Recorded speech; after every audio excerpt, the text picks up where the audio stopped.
We heard Liz Truss today in her speech at your conference giving her case for the UK staying in Europe as a better option for farmers. It's a leap in the dark to leave. Were you convinced by that speech? Do you think did she influence farmers' thinking there?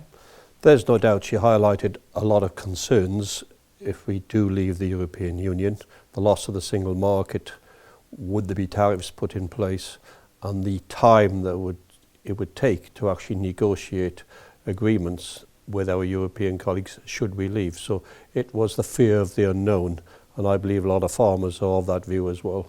Do you think that's the predominant feeling among farmers? I know you haven't come out yet and stated your position, but do you think that voice that she's given there is how most farmers feel, or do you think it's fairly balanced? Well, again, as you know, Alistair, that the profitability in farming at the moment is nil. So there is concern that support that's coming through farming through the Pillar 1 is again very important. So coming out of Europe over the longer period, will that support be there?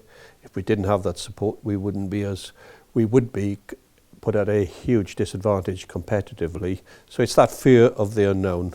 And again, until government or Treasury would say how they would operate, how would they support British farming if we did come out, farmers are sort of flailing around in the dark, for the want of a better phrase. Well, maybe we are going to get those answers. George Eustace, the farming minister, has come out in favour of leaving Europe. Now that's interesting. What do you make of that, as in terms of politics within DEFRA, and are we hoping for George to come up with this so-called Plan B? Well, the minister did say only 2 weeks ago that it was for the out camp to come forward with a plan for British farming should we leave the European Union. So my challenge to the minister would be, well, what is that Plan B?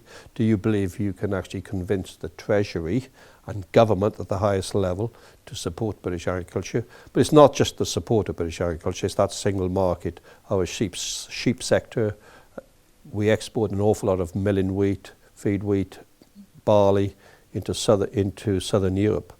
Would we still have that access to that single market?